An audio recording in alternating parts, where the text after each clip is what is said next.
ओम गणेशाय नमः। ओम श्री दुर्गाय नमः। श्री दुर्गा सप्तशती दसम अध्याय। शुंभ वध। ध्यानम। मैं मस्तक पर अर्धचंद्र धारण करने वाली शिव शक्ति स्वरूपा भगवती कामेश्वरी का हृदय में चिंतन करता हूँ। वे तपाए हुए स्वर्ण के समान सुंदर है। सूर्य, चंद्रमा और अग्नि, ये तीन उनके नेत्र है तथा वे अपने मनोहर हाथों में धनुष, बाण, अंकुश, पास और धूल शूल धारण किए हुए हैं। ऋषि कहते हैं, राजन, अपने प्राणों के समान प्यारे भाई निशुंभ को मारा गया देख तथा सारी सेना का संहार होता जान शुंभ ने कुपित होकर कहा, दुष्ट दुर्गे, तू बल के अभिमान में आकर झूठ मूठ का घमंड न दिखा। तू बड़ी माननी बनी हुई है, किंतु दूसरी स्त्रियों का बल का सहारा लेकर लड़ती है। देवी बोली, ओ दुष्ट, मैं अकेली ही हूँ। इस संसार में मेरे सिवा दूसरी कौन है? देख, ये सब मेरी विभूतियां है, अतः मुझ में ही प्रवेश कर रही है। तदनंतर ब्रह्माणी आदि समस्त देवियां देवी अंबिका देवी के शरीर में लीन हो गई और उस समय केवल अंबिका देवी ही रह गई। देवी बोली, मैं अपनी ऐश्वर्य शक्ति से अनेक रूपों में यहाँ उपस्थित हुई हूँ। उन सब रूपों को मैंने समेट लिया है। अब मैं अकेली ही युद्ध में खड़ी हूँ और तुम भी स्थिर हो जाओ। ऋषि कहते हैं, तदनंतर देवी और शुंभ दोनों में सब देवताओं तथा दानवों के देखते देखते भयंकर युद्ध छिड़ गया। बाणों की वर्षा तथा तीखे शस्त्रों एवं दारुण अस्त्रों के प्रहार के कारण उन दोनों का युद्ध सब लोगों के लिए बड़ा भयानक प्रतीत हुआ। उस समय अंबिका देवी ने जो सैकड़ों दिव्य अस्त्र छोड़े, उन्हें दैत्यराज शुंभ ने अनेक निवारक अस्त्रों द्वारा काट डाला। इसी प्रकार शुंभ ने जो दिव्य अस्त्र चलाए, उन्हें परमेश्वरी ने भयंकर हुंकार शब्द के उच्चारण द्वारा खिलवाड़ में ही नष्ट कर दिया।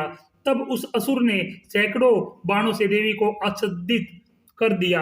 यह देख क्रोध में भरी हुई उन देवी ने भी बाण मारकर उसका धनुष काट डाला।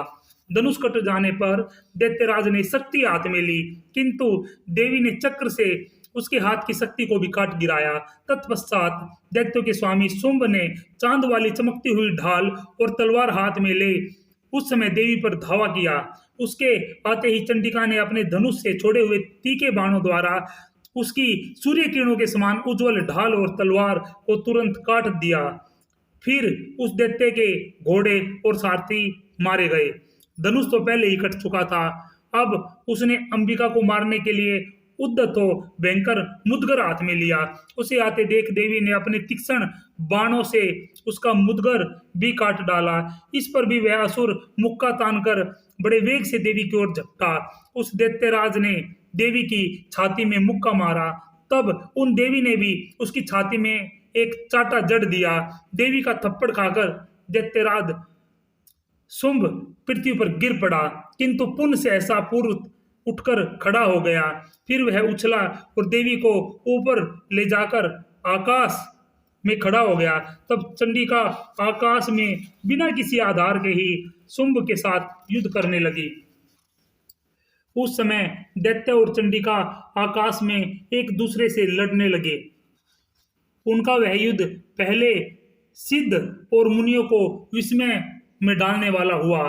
फिर अंबिका ने शुंभ के साथ बहुत देर तक युद्ध करने के पश्चात उसे उठाकर घुमाया और पृथ्वी पर पटक दिया।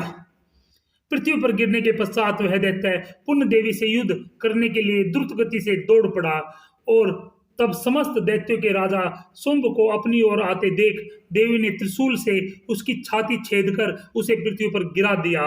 देवी के शूल की धार से घायल होने पर उसके प्राण पखेरु उड़ गए और वह समुद्रों, द्वीपों तथा पर्वतों सहित समूची पृथ्वी को कंपाता हुआ भूमि पर गिर पड़ा।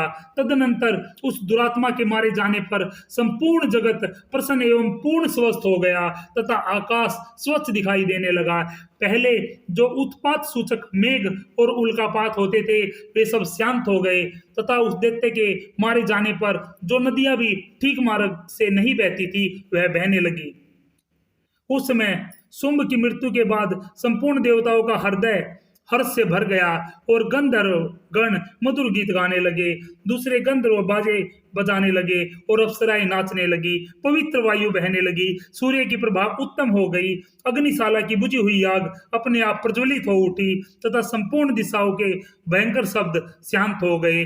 बोलो दुर्गा मैया की, बोल सच्चे दरबार की जय।